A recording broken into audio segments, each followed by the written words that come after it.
الرحیم نحمدہ نصلی علی رسولہ الکریم اما بعد۔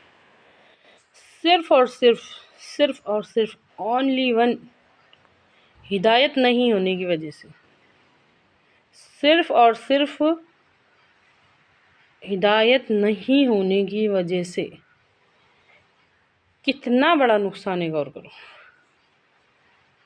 پوری زندگی بھر طاقت کا غلط استعمال ہوتا ہدایت نہیں ہونے کی وجہ سے، پوری زندگی بھر صلاحیت کا، ہنر کا غلط استعمال ہوتا ہدایت نہیں ہونے کی وجہ سے، پوری زندگی بھر دولت کا غلط استعمال ہوتا ہدایت نہیں ہونے کی وجہ سے۔ بہت بڑی بات ہے یہ۔ ہر نعمت جو اللہ تعالیٰ نے ہم کو دی ہے، اس کا غلط استعمال ہوتا ہدایت نہیں ہونے کی وجہ سے۔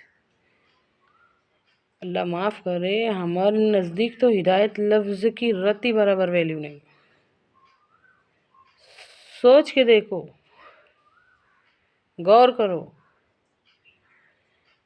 صرف اور صرف ہدایت نہیں ہونے کی وجہ سے طاقت کا، دولت کا، ہنر کا، صلاحیت کا، ہر چیز کا غلط استعمال ہوتا ہدایت نہیں ہونے کی وجہ سے، ہمارے ارادوں کا غلط استعمال ہوتا ہدایت نہیں ہونے کی وجہ سے، اختیار جو اللہ تعالیٰ نے ہم کو پاور دیا ہے کہ ہم جس چیز پر اختیار رکھتے، اس کا غلط استعمال ہوتا ہدایت نہیں ہونے کی وجہ سے۔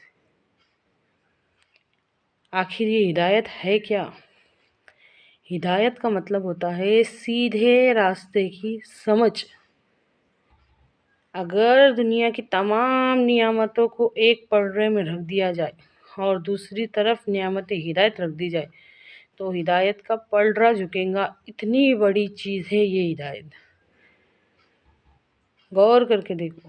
سیدھے راستے کی سمجھ ہدایت کا مطلب ہے۔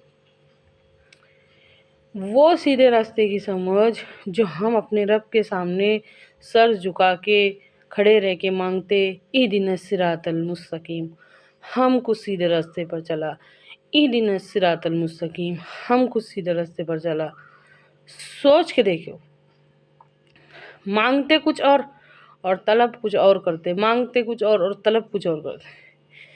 ہم کہہ کچھ اور رہے ہیں اور کر کچھ اور رہے۔ سوچ کے دیکھو، جس طرح کھانا خون بن کے، کھانا ہمارے جسم کے اندر جا کے